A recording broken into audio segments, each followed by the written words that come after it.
Welcome to the Lovers Lounge podcast, where we talk to experts and other guests on topics related to love and relationships and sex. I am your host, Tina Love, and on this episode, we're talking to, once again, he is back, Dr. Aaron Spitz.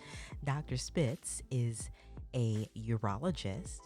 He has expertise in the treatment of male infertility and sexual dysfunction. Now, Dr. Spitz currently directs the Center for Male Reproductive Medicine and Surgery at Orange County Urology in Laguna Hills and Mission Viejo, California. I hope I said that right, Dr. Spitz. Welcome back to the show.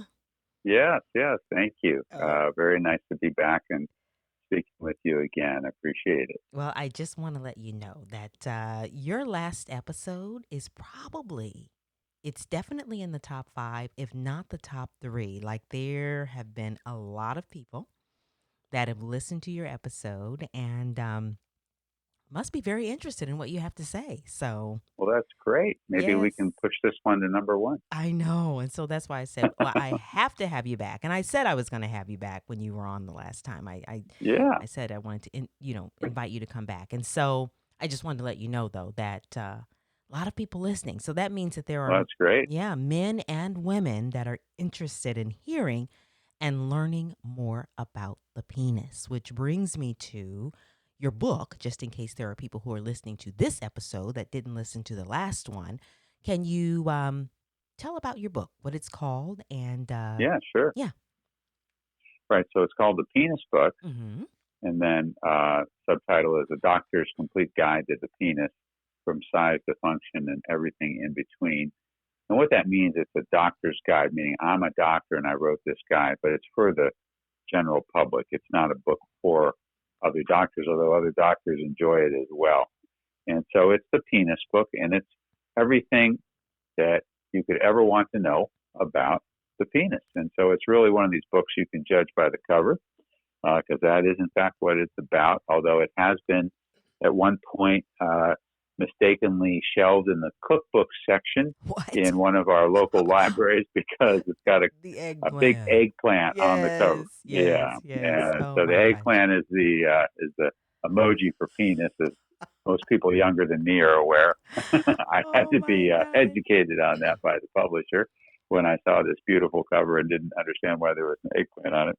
But in the book, I cover all there is about the normal penis and normal sexual function, as well as all there is to know about the various problems that people can have, what causes those problems, and also what the treatments that are available for those problems, from erectile dysfunction to problems with premature ejaculation or other problems of ejaculation to diseases of the penis, from infections to cancer, and even cover issues such as transgender and gender reassignment surgery, as well as some pediatric issues too.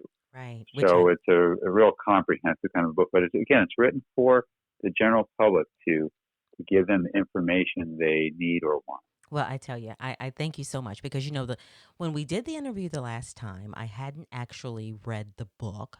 But now, guess what? I have the book, and I've been going through it. So I am very, very excited. And I'm glad. One thing I also want to mention, I was actually, letting my son know that he's 19, and I was letting him know that I had the book, and encouraged him to read the book because, I was just saying to him that, the school doesn't teach you about your penis. I mean, and, right.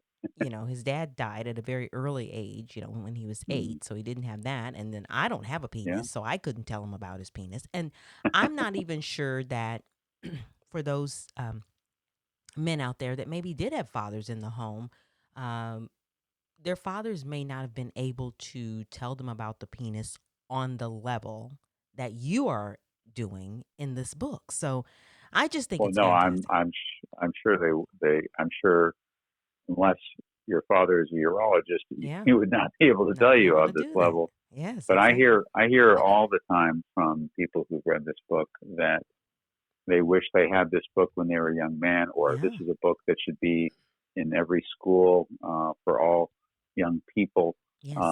And it is the case that this book is a really useful and important resource for men, but in particular younger men. I have encountered some boys who also don't have dads at home or who don't have access to that kind of counsel, who have read the book and have been very edified by it. And I clearly recognize that this can be a really important resource for guys, but not just guys. I mean, it's just as important, I think, for women to understand the male anatomy as it is, as we know, as we are recognizing for men to understand women's anatomy. Yes. And so that there is a understanding of how each other functions. Right. So that we can get along better. Yeah, absolutely. So fantastic. I'm really glad that you've written the book, and thanks again for coming on the show. Oh, yeah. Yeah, there's so many interesting topics, like you've mentioned in the book. And so on this episode, I'm interested in discussing ejaculation. So I'd like us to discuss, just so we, set the tone, everybody knows what we're getting ready to handle here. We're going to be talking about ejaculation. I'd like to talk about, where it starts at, of course, in the mind and how that plays a part. I want to talk about, delayed ejaculation, men that don't ejaculate at all. I want to get into, the semen, testicles, all of this, and just really tear this thing apart and help people to understand. So I'm really... That sounds painful. Yeah. Well, yeah, that's right. And that's another thing. I have to say, all the puns in your book are funny. Like, you have puns all throughout the book that are just hilarious, so... Well, thank you. Yes, thank you so much. All right. The chapter that covers this is called Come and Get It. Yes. And that's the second chapter in the book, and it really covers from stem to stern all of these questions that you raised, and so we can get into all of these. But for a deeper dive or for some reinforcement, listeners will find all this information in chapter 2. Just in chapter 2. Penis book. That's right. They'll have to go out and get it. Yeah. So ejaculation is a really complex process, and it involves both heads, big head and the little head. Yep. So it involves the brain, and it involves the penis. The brain has centers in what we call the deep brain that produce very important hormones that are sexual triggers. And amongst these hormones, we're all familiar with testosterone, but there's other ones that we may not be as familiar with, such as oxytocin. And oxytocin is this hormone that gives us this desire to be close to others, to cuddle. It's sort of the love potion hormone. Right. And hormones like this are important in triggering an ejaculation. They trigger signals that then travel down the nerves of the spine to go to this part lower down in the spine called the spinal ejaculation center. It's sort of this switchboard which takes these incoming signals from the brain, and then it combines it with signals that are coming in from the penis. So sensory signals from the skin of the penis, the head of the penis, the shaft of the penis, traveling up the spine to meet in that same location down in the lower spine in this ejaculatory switchboard, if you will. And if all the signals converge in the right sequence, then this reflex of ejaculation is set into play. And once it's set into play, there's no going back. You tip over this threshold, and then you have climax ejaculation. Right. And there are signals coming from the brain that are also trying to dampen it, to slow it down, or to even stop it. Right. And so it's a balance between the signals that are stimulating it and the signals that are suppressing it that determines if it happens, or if it does, how quickly it happens. Yeah.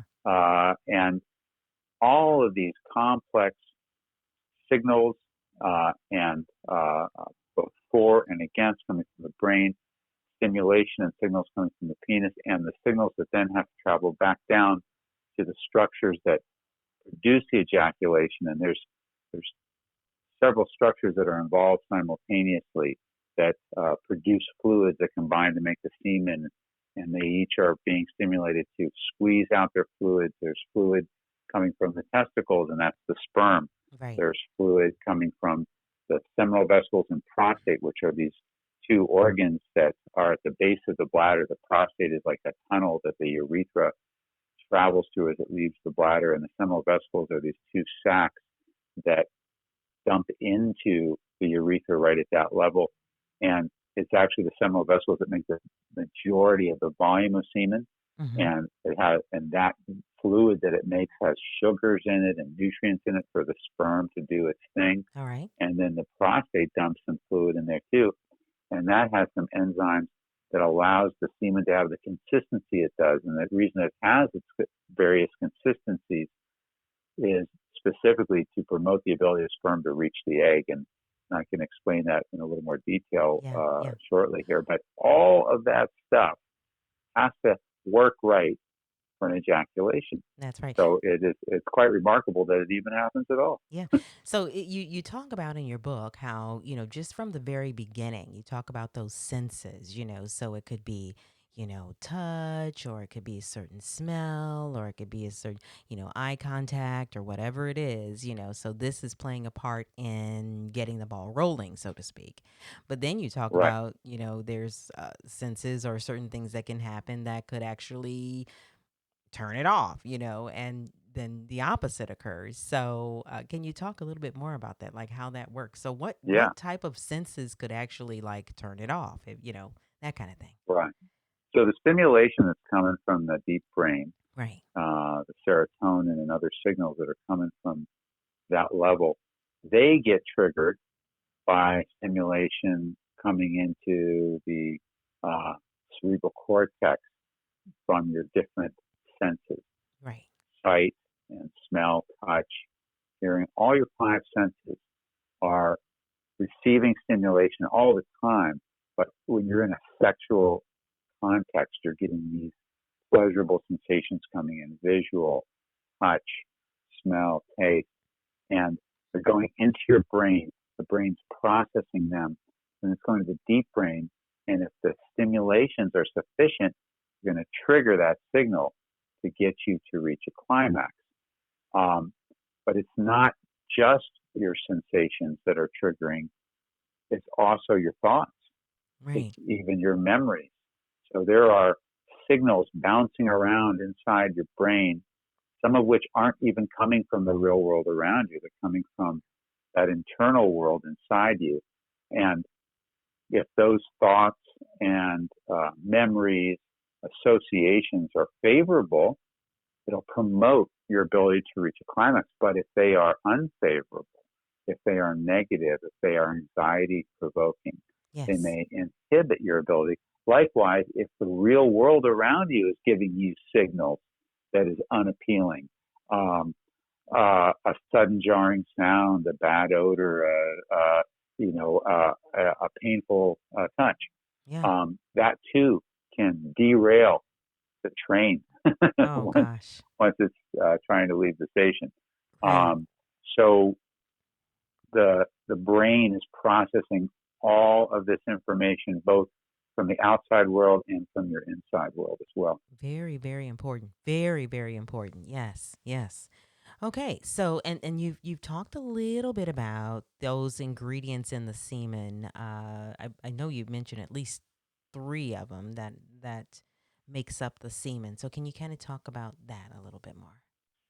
Oh, sure. So the majority of the semen is this fluid from glands called the seminal vesicles. Mm-hmm. And this fluid has amino acids, citrate, other elements like phosphorus and potassium, flavins, which are nutrients that you'll find in plants, for example, prostaglandins, proteins. It's got fructose, that's the sugar that's in it, Mm-hmm. vitamin C even. And this fluid accounts for about 70% of the volume, is important for providing energy and important enzymes to the sperm so that they can keep swimming and reach that egg and deliver the DNA in the egg. That's the ultimate goal of sperm. Right. And then in the prostate, which is sort of this tunnel-like structure that surrounds the urethra when it comes out of the bladder, you have enzymes such as prostaglandins and prostate-specific antigen, and these enzymes are important for causing the sperm to coagulate, the semen to coagulate, and then to liquefy. Now, why would that happen? Well, when a guy ejaculates inside a female right. to get her pregnant, if that fluid just stays fluidic, just stays thin, running, yeah, it will be at risk of running out of the vagina right. and dripping back out and not reaching the egg. So what happens is it coagulates into a consistency kind of like snot, which makes it stick onto the walls of the vagina and not run back out. Okay. And once it's gotten into the vagina and it's stuck on the walls of the vagina close to its target, which is past the cervix into the uterus where the egg is, then after several minutes, it liquefies again. And then it can release the sperm to swim up further to their goal. So it's a really interesting strategy that nature has given sperm to allow it to release out of the penis in a thin, fluidic consistency where it can expel easily. But then once it hits its, part way towards its target, it coagulates so it can grab on and then kind of restage, and then it liquefies and makes the remainder of its journey to the egg. All right. And so these structures and all these enzymes and chemical and molecules and nutrients serve very important functions. And without these various ingredients, sperm actually can't function. So I think a lot of the audience may be familiar with the concepts of artificial insemination as well as in vitro fertility. And artificial insemination is where we take semen that's ejaculated and then we put it directly through the cervix into the uterus so that sperm can get closer to the egg. Right. Now, in vitro fertility, on the other hand, is where we take sperm and we just put it in a dish with egg. Right. Okay. The semen, take the semen and put it in a dish with the egg to fertilize it. Now, there's another way we can do in vitro fertility where we take sperm directly out of the testicle. Say a guy had a vasectomy, for example, and the sperm can't get past the testicle. You can take the sperm directly out of the testicle. But if you take that sperm and you put it in a dish with the egg, unlike semen, that sperm without all those other chemicals in it will not fertilize the egg. It won't work. You have to actually inject the sperm directly into the egg for it to fertilize the egg because all of those other ingredients that were in the semen were required for that to happen naturally. I see. All right. Yeah. And it's funny when you were saying, swimming, I was thinking about Dory, the movie Finding Nemo. Just keep swimming, just keep swimming. Anyway, I thought I would just mention that. Anyway, yeah, well, I mean, that's what those little guys are doing. That's They're exactly just what swimming they and do. swimming and swimming until they get that target. Yep. Yeah. All that's right. what they're there for. Yeah. Okay, so let's talk about then, you may have gotten into this just a little bit, but I think you can talk about it a little more. The anatomy of the penis and the testicles, and you've already mentioned the prostate, but, just kind of talk about, the anatomy of that and those three ventricles and all that. Yeah, I find that very interesting. Sure. So, the penis is a really interesting organ because it has a couple of different functions. The function that everybody uses all the time, day in and day out, is to urinate. Right. So the penis has a chamber which surrounds the urethra, and it's kind of a spongy tissue that surrounds the urethra called the bulbus spongiosum. And this is what sort of swells up a bit during an erection, but it doesn't get real hard. But this continues on as it surrounds the urethra to then become the head of the penis. So the head of the penis and the urethra are all in continuity through this special tissue that fills with blood, expands during an erection, but doesn't get real hard. And it's a good thing that it doesn't get real hard, or it would completely compress and shut off the urethra. Okay, so that's one chamber of the penis, is the bulbus spongiosum with the urethra running through it. The other two chambers of the penis are what actually gets hard and stiff, and they're called the corpus cavernosa. And they are two cylinders that fill up with blood, and they are side by side, and the urethra runs underneath both of them, sort of between the two, but underneath. And these two cylinders are what make up the shaft of the penis. And during an erection, they fill up with blood and they expand, but at a certain point, they can't expand anymore. But because the tissue is so strong, it just gets firmer and firmer. Unlike, say, a balloon that will keep stretching because the lining isn't very strong. These don't keep stretching. They just get firmer, kind of like a tire. And these three chambers, the two that make up the shaft and get hard and stiff, and the third one that runs around the urethra and makes up the head of the penis, is the structure of the penis. And the blood flow to the penis is coming into these very small arteries that are coming up from your butt bones. The arteries are circling around under your butt bones. When you sit down on a bike seat, sometimes you can compress them. Wow. The nerves run along with them as well. And so if you sit on a bike seat, sometimes you can feel numbness in your penis, because that's where those nerves and arteries are coming up from. And those nerves and arteries come up and they enter into the penis at the very base of it. And the base of the penis is actually almost as far underneath your pubic bone as the penis sticks out past your body. So what you see visibly is just a little bit longer than the part of your penis that you don't see. It's anchored underneath your pubic bone. And so these little blood vessels are about 1 millimeter in size, enter into the base of those chambers. And inside the chamber is these two chambers that fill up with the blood and make your shaft firm and hard. They are filled with this matrix. It's like a sponge.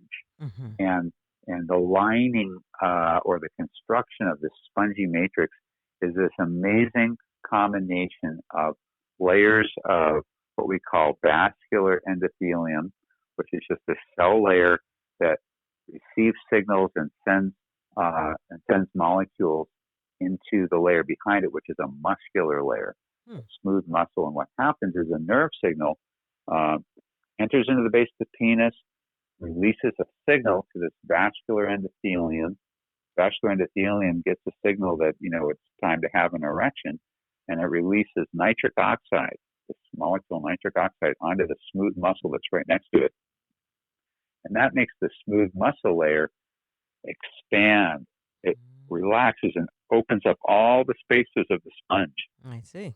So now more and more blood can come in there because it's expanding itself open, allowing more and more blood to come in. And as the blood fills, it stretches out the penis. It makes it wider and longer, but at some point, it can't stretch anymore. Right. And when it reaches that point, it actually squeezes off the blood that's draining back out of it. And now the blood that's draining back out of it can no longer drain out because those veins have been sort of pinched off by the expansion of the penis into itself. And so blood now is trapped in the penis. First, it was flowing in and expanding it, and then it gets trapped. And that trapped blood is what is giving a guy an erection. Okay. And so after some period of time, when the guy reaches a climax, an orgasm, what happens is during the orgasm, adrenaline is released to cause all of the structures that produce semen to squeeze and constrict their fluid up. And that same adrenaline causes all those smooth muscle linings of that spongy space to contract. So it's a sponge that squeezes itself out and contracts itself. And then the veins can open back up and the blood can drain out of the penis as well. And that's how the erection goes away. So the erection comes on from a stimulation that causes this vascular spongy tissue to relax and open up and fill itself. Yeah. And it goes away from a different signal that causes this spongy tissue to squeeze itself out. All right. Pretty miraculous. Wow. Yeah. Well, there's a lot that has to happen right. And so in some cases, when a guy is having trouble having an erection, it may be a simple issue, but in other cases, it may be a more complex and and serious issue Right. that is a reflection of things going wrong, not just in the penis, but elsewhere in the body. That's right. And we So, talk about that. Yeah, we talk about that yeah, in the other episode. So if you're listening that's right right. now, you'll have to listen back to the other episode in which we talk about erectile dysfunction and why that might be happening. All right. That's right. So now So, let's shift gears and look at the testicles, right? yes, yes. So we talked about the penis and how it works. Now the testicles are also really interesting structures. Mm-hmm. Um, the lining of the testicle itself is a lot like the lining of the penis chambers, except it doesn't stretch. It's tough like the lining of the penis chambers, but it does not stretch. So it's always the same size. The testicles don't really swell or contract, although guys sometimes think they do. But that's the soft tissues around the testicles. There's a layer of muscle Mm-hmm. that surrounds the testicles that can contract to pull the testicles up closer to the body or relax, let them drop further away to regulate their temperature. And that sometimes can make you feel like your testicles are swelling or contracting. But that temperature control is critical to the survival of sperm because sperm require a temperature that's about 2 degrees cooler than body temperature. That's why testicles hang outside a guy's body. Ovaries and eggs don't. Eggs are just fine at body temperature. That's why ovaries are inside the woman's body, but sperm's got to be a little cooler. That's why we have a scrotum and testicles hanging outside our body. Mm-hmm. Now, inside the lining of the testicle is this incredibly long but incredibly thin tube, Mm-hmm. which is called the seminiferous tubules. And this tube is where the sperm are produced. It's like a factory, a conveyor belt. Within the Wow. walls of the tube, the sperm will form, and then they will mature from just a round cell into a sperm with a head and a mid piece and a tail, Huh. and then from that tube, it gets pushed along into this other much bigger tube called the epididymis, and the epididymis is on the outside of the testicle, and it's kind of like a silly straw. And in the course of moving through this twisty turny tube, the sperm get their movement. That's sort of where they learn how to swim. Wow. And that tube starts at the top of the testicle and works its way down the back side of the testicle, and then it makes a hairpin turn and gets thicker and surrounded with a very dense muscle sheath, and that's where it becomes the vas deferens. And then it heads straight back up towards the prostate and urethra, and it's that muscle layer that's around that part of the tube that squeezes the sperm up Right.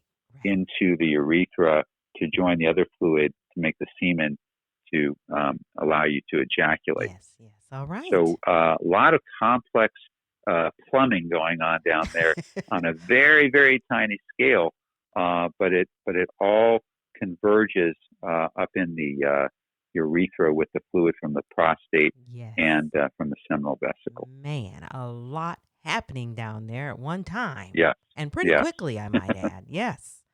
All Right. right. So sperm is produced continuously. We make about Right. 375 million sperm a day. Wow. Oh, yeah. Wow. Lot of work going on in that factory. Yes. Okay.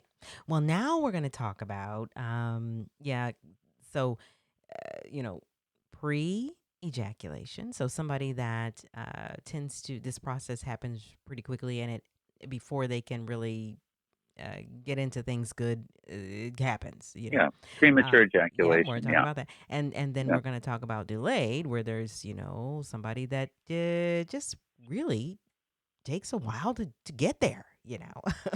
And then we're going to ultimately talk about the person who maybe is not happening at all, for various Right. reasons. So with That's all of right. these, doctor, is there a common sort of, is there an age that maybe when this happens, or does it vary with all these Yeah. So three different these things? Yeah. these conditions do vary by age in some cases and by other medical conditions in other cases. So premature ejaculation is a really common condition, and what it means is ejaculating quicker than either member of the couple wants. That's Right. sort of the most general definition. in more technical scientific terms, it means ejaculating quicker than 2 standard deviations from the average duration of sex. The average duration of sex is about 5.5 minutes, contrary to what may be depicted in pornographic videos or romanticized movies. But a typical couple will have sex for about 5.5 minutes on average. Average, that means some do longer, some do shorter. But premature ejaculation is typically, we're talking about a minute and a half, maybe 2 minutes before ejaculating. Right. And in a context where you don't want that to happen, right. Your partner doesn't want that to happen. This affects men of all ages. Erectile dysfunction tends to affect more men as they get older. Premature ejaculation can affect men across the age spectrum, and it's probably about 25% of men are experiencing this as I've defined it. Now, for many men, this is a natural condition. It is not a disease process. It is not something that has gone wrong. Right. It is just simply how they're wired. Yeah. I talked about all the complex signals that converge in the switchboard of your spine, which is the spinal ejaculation center, and they are wired to fire more quickly and more easily. There is nothing wrong with them. It's just how their set point is. But it can be modified. It can be lengthened if they desire. So there are techniques to retrain one's nervous system so that one can last longer. Yes. These techniques are known as a stop-start technique, where a person would get just shy of that point of no return and then back down and right. practice lengthening it. And there's specific techniques to do this. There's actually an app called the Premature Ejaculation app, or PEA app, that can take you through it. Wow. But even better is to work with an actual psychologist who's a specialist in sexual medicine and go through it in that way. It's something that a person can do on their own, but it's also something that can be done as a couple, with the partner, with the partner helping with the stimulation and then the stopping the stimulation. So that's one approach, but also it can be treated with simple over-the-counter treatments such as Promescent. Promescent is an over-the-counter topical spray that reduces the sensitivity of the penis, but does not reduce the sensitivity of the partner. Sprayed on, allowed to sit for about 10 minutes and then wiped off, and some guys will use more and some will use less. But by reducing the sensitivity and decreasing the intensity of that signal coming into that spinal ejaculation center, can allow a guy to last longer. Mm-hmm. Sometimes Kegel exercises can allow a guy to last longer. The contraction of the muscles around the base of the urethra is what pumps the semen out during ejaculation. And Kegel exercises squeeze those muscles voluntarily, but during an ejaculation, those muscles are squeezing involuntarily as a reflex. But squeezing them voluntarily allows you to get in touch with what they feel like when they're squeezing, and may give you a better heads up on when that is starting to happen before it's starting to happen to a point that you can't control. And so it has been shown that men that do Kegel exercises deliberately in a regimen of pelvic physical therapy can increase how long they last. So that's another kind of what I would call a sexercise, if you will, but a non-drug therapy. Yeah. But, there are a lot of guys for whom these kinds of therapies are just not sufficient, and they really benefit from a prescription. And it can really make all the difference in restoring more satisfactory intimacy to their lives. And so doctors such as myself do prescribe medication for premature ejaculation. And this medication is typically in the class that we call serotonin reuptake inhibitors. So I mentioned earlier that oxytocin is this molecule that our brain releases that stimulates us to have a climax. Well, there's another molecule that our brain releases to suppress a climax, and that's called serotonin. And serotonin makes us feel really good too. Like oxytocin makes us feel good. Yes. Serotonin makes us feel good, but in a different way. It's used to treat depression, in fact. So medications that cause our brain to release more serotonin, which are called serotonin reuptake inhibitors, are used to treat depression, and that increased serotonin they cause in our brain makes us feel happier, but it makes it harder for us to reach a climax. And so we can use these antidepressants at a low dose to harness that side effect of the serotonin without actually using them to treat depression. And so these special kinds of antidepressants can be prescribed to treat premature ejaculation, and they can be very effective. Okay. All right, great. Well, that sounds good. That's great news. All right. Yeah, So I want to then get into the delayed ejaculation. So this is where it just seems to can go on and on and on for quite a while. So, right. So yeah. delayed ejaculation Hmm. is much more associated with age Okay. than premature ejaculation. Now, premature ejaculation can be something that a guy develops later in life, and it can be something that goes hand in hand with erectile dysfunction because the guy's having trouble sustaining his erection. He may sort of subconsciously train himself to come faster so that he Faster. can finish before he loses his erection. I see. Um, but uh, very often, as men get older, their sensitivity declines. They lose nerve endings Mm, throughout their body and including their penis. That's just a consequence of aging. man. And so there can be less intense of a signal coming in from the penis to that ejaculation switchboard to get it to flip on and trigger a climax because simply the penis is less sensitive. I And see. so it can take more stimulation to get the same level of the trigger. Also, um, the other aspects of the nervous system are probably going through age-related changes as well, not just the sensory nerves in the skin of the penis, but also other complex connections and functions throughout the spine and the brain.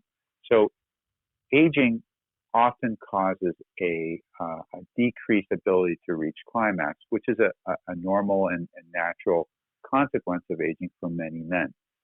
Um, there also, however, can be uh, effects from medications. I mentioned that antidepressants can Right. inhibit ejaculation, and so young men on Yes. antidepressants can also find it harder to reach a sexual climax as a direct result of the antidepressant, particularly if it's one of the popular ones that boosts serotonin. Right. And that can be a relatively straightforward fix by switching to a different antidepressant that doesn't have as much of that effect.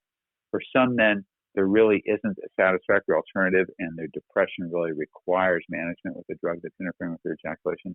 But for many men, making a switch to a different medication can make all the difference.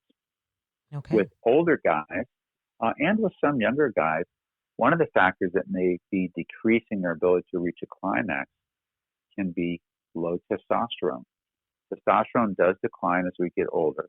And for some men, low testosterone will also decrease the sensitivity of their penis or and the ability to reach climaxes easily. So Hmm. testosterone is a really important hormone in our sexual responsiveness, not just to have sexual thoughts, but it plays a key role in the physical ability of our penises to become erect properly and plays an important role in our ability to reach a climax.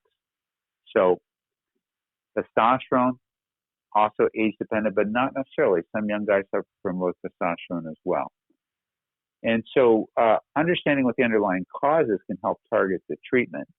In some cases, none of those apply, and it may be perhaps a psychological issue. Okay. Some people can have a very strong sense of taboo over sexual activity. Maybe it's a sexual taboo over masturbation, Yes. um, or maybe it's a sexual taboo over sex.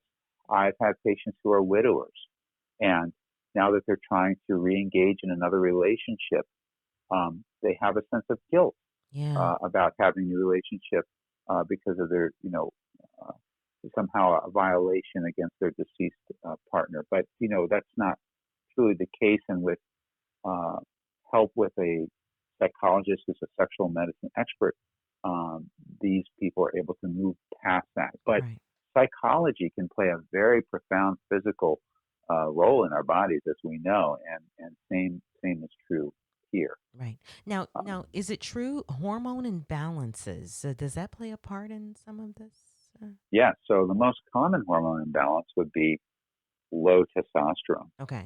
Um, but there can be sometimes an elevation in another hormone called prolactin, which can be a consequence of certain medications.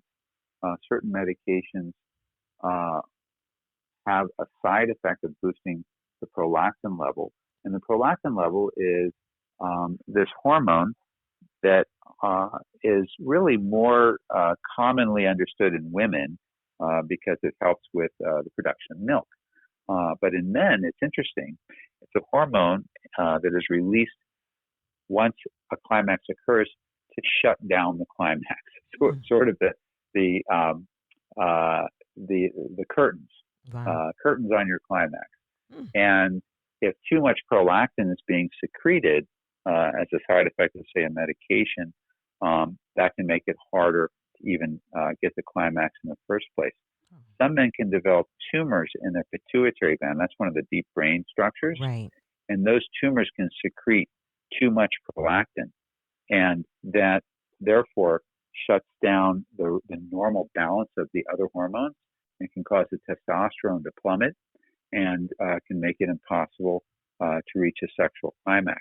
Right. These hormone imbalances can be detected with blood testing. Okay. So when a person is having difficulty with ejaculation, they see a doctor. In many cases, what will happen is there'll be blood tests to look for what is the hormone balance in that person, and is there an imbalance going on. Right. And so if you see that, then you can treat that as well. Yeah. Yeah. Before we move on and switch gears, I want to talk about the part that pornography, you mentioned that a little bit in your book on how Yeah. pornography can maybe cause delayed ejaculation. So, how so? Yes. Well, it turns out that pornography has a very profound effect on the brain. And as I've explained, the brain has a very profound effect And ejaculation. on Yeah. our sexual responsiveness. Yeah.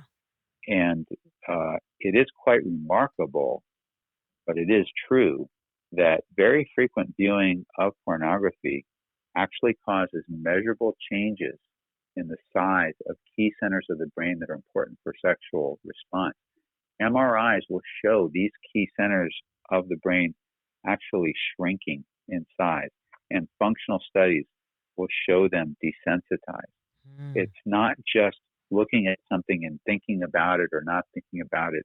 It's actually physiologic changes with the nerves and the cells in those parts of the brain that are important for our sexual response. Now, this is in the context of very frequent watching of porn. I'm talking about daily or several times a week, not the occasional viewing. Right. But it is quite remarkable that what you look at can actually have a physical effect on centers in your brain, but that indeed is the case. The irony here is that pornography is supposed to be sexually stimulating, but with all this frequent, looking at pornography that many guys do, it's actually making it harder and harder for them to be sexual. Hmm. It's actually making it harder for them to get erections, and it's actually making it harder for them to reach sexual climax. It's really quite a terrible irony that is happening to these guys. Right. Fortunately, it can be reversible, but it can take some time.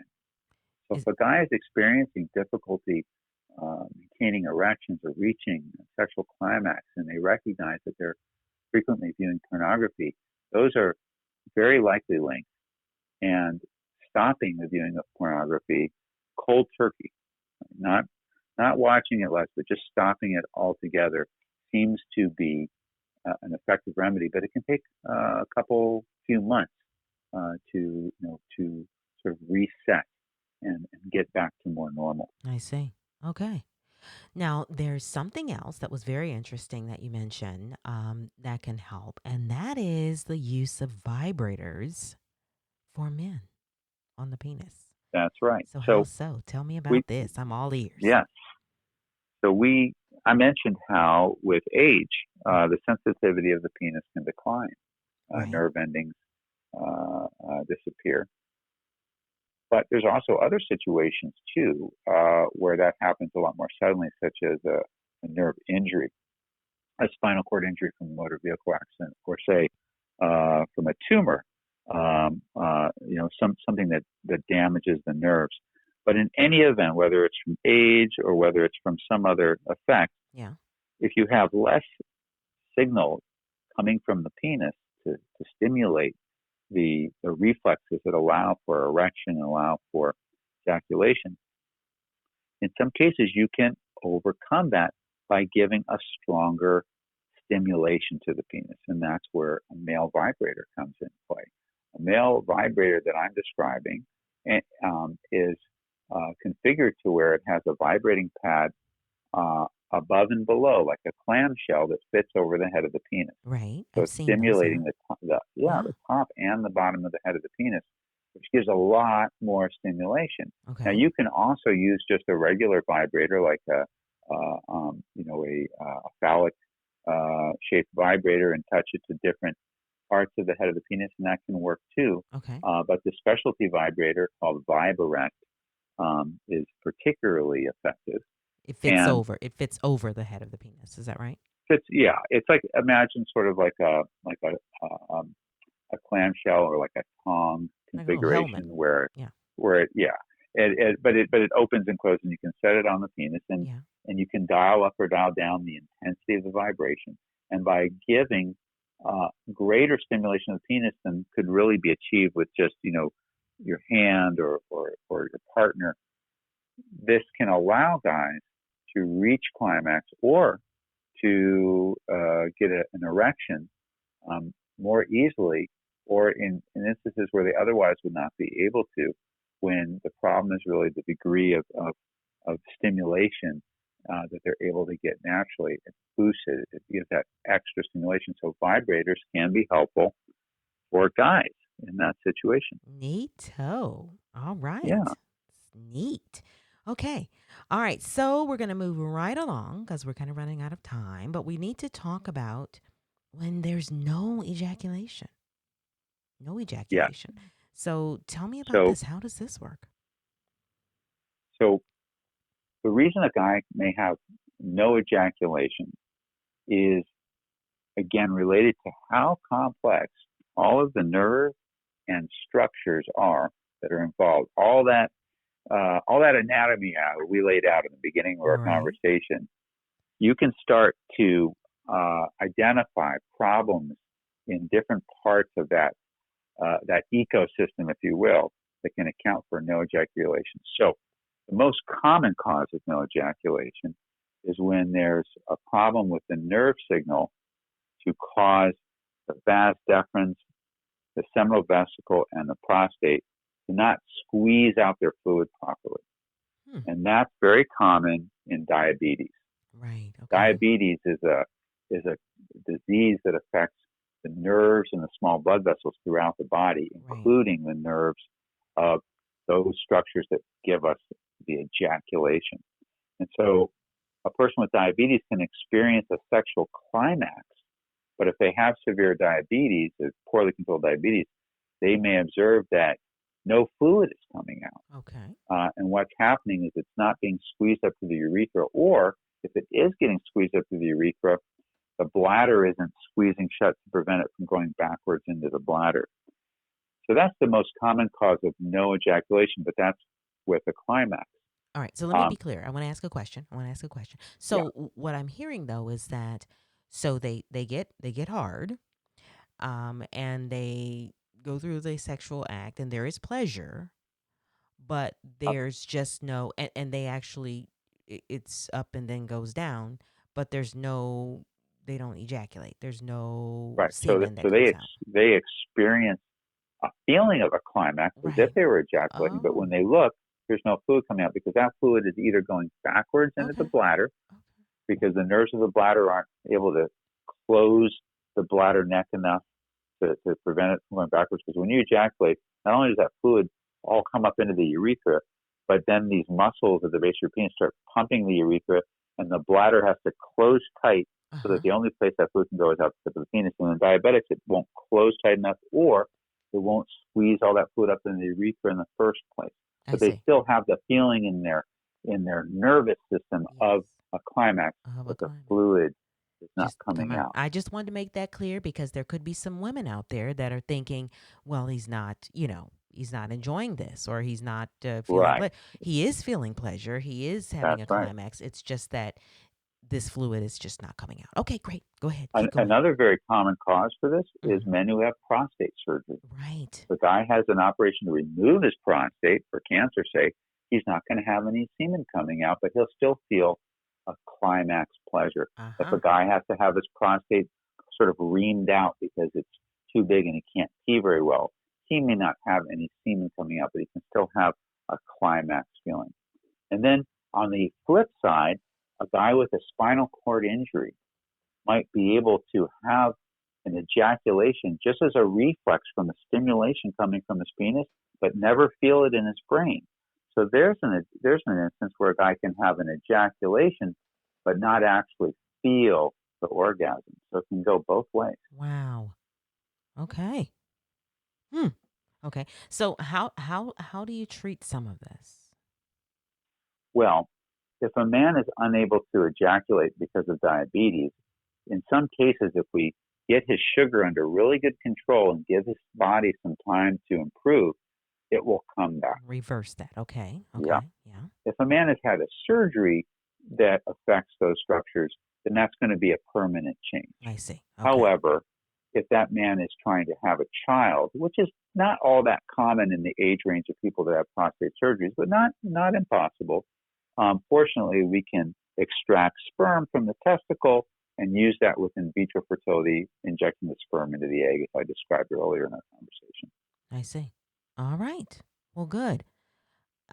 Is there a case? Let's see. There. I have some notes here, and with blockages and all of that. But we did talk about blockages earlier with the delayed ejaculation. Well, But well, does that come actually, we into didn't play? quite mention it, Oh, but go ahead. yes, there are cases where a person can have a blockage at the level of his seminal vesicles and prostate, those structures that squeeze the fluid out for semen.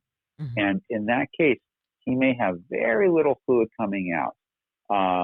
There is some fluid that comes from these glands that are past all those structures, further down the urethra, called Cowper's glands. And they release a clear, sticky fluid that comes out. A lot of people call it pre-cum. Oh, It's like yes. a little sticky, clear droplets that come out Right. before you actually reach, climax and ejaculate. And a guy with a blockage would still release that fluid. So his semen I would just see. be a very low volume, very, very low volume, but not have all the rest of it. And a person can have a blockage because of an infection that scars down those from a bad prostate infection, or he could have a cyst that he's born with that's blocking it off, or he could grow a stone in the ducts that blocks it off. A variety of reasons a person might have a blockage, and in the vast majority of those cases, there's no pain. There's just very little to no fluid coming out with a climax. Would you want to, because there's no pain, would you want to get the blockage removed, the stone removed, or different things removed if there's no pain? Would you still want That is to? a wonderful question, and the answer is no. Okay. The reason being that the blockage doesn't present any health risks, Okay. fortunately. It is a challenge for fertility, yes, but outside of the fertility challenge, um, which can be remedied with extracting sperm and using it with in vitro fertility, as I described. If you do an operation on those structures, they are very delicate, and they are all sort of one-way valves, if you will. And when you start to operate on that area, you can remove their ability to be one-way valves, and what can happen is the urine that's flowing through the prostatic urethra that they're all dumping into, that urine can start to Go another way. flow Yeah. backwards up into those structures, I up see. into the seminal vesicles, down the vas deferens towards the testicle, up back into the ducts, and that can cause a lot of inflammation and even infection. I see. And in a certain percentage of those guys, they can get chronic infections or chronic inflammation that can't be fixed. There's not like a fix for that Oh problem. And my. so because you could take somebody with no symptoms and turn them into somebody with a lot of miserable symptoms, I recommend It's not leaving that worth it. alone. Yeah. not worth it. Yeah. Okay. All right then. So, Dr. Spitz, before we go, let's share again the name of your book and then how listeners can hear more from you. Maybe is there articles that you have written? I know you've Oh, been on a sure. few YouTube videos, and I know that you've been on television shows. So, how can they hear Yeah. more from you? Yeah. Well, the book again is called The Penis Book. Doctor's Complete Guide to the Penis, from size to function, everything in between. If you just look for The Penis Book and my name, Dr. Aaron Spitz, you're going to find it. It's available on Amazon and Barnes & Noble, etc. And it's available as an audiobook, which I Yes. narrate, Yes. um, and an ebook as well as a paperback. You Oh, can find me all over the internet. I've done many interviews on the television show The Doctors. And if you go to the Doctors website and type my name in the search engine, you'll find me talking about a whole bunch of topics, some of which you might find very helpful. mm-hmm. I've also recently been featured in a great documentary called The Game Changers, which is about elite athletes that are plant-based. And I have an interesting section in there about erectile function. And you can find all of these resources and links and more on my website, draaronspitz.com. All right. Well, thank you so much, Dr. Spitz, for coming into the Lover's Lounge and talking with me once again. You know, there's a lot more than we can talk about, so I can't promise you Oh, that I yes. won't be calling you again and saying, "Come back on the show. Let's talk about some more All stuff." right. Well, I will await your call. All right. Well, thank you again so much for coming on. And listeners, before I close, I want to remind you not to forget to subscribe, comment, or rate, and or like the show. Give me a thumbs up. Let me know if I'm talking about things that you want to hear, that you're interested in. And who knows, it might keep me around for a little while longer. Thanks a lot for listening to the Lover's Lounge podcast, where we talk to experts and other guests on topics related to love, relationships, and sex. I am your host, Tina Love, and until next time, peace. And of course, don't you forget, love.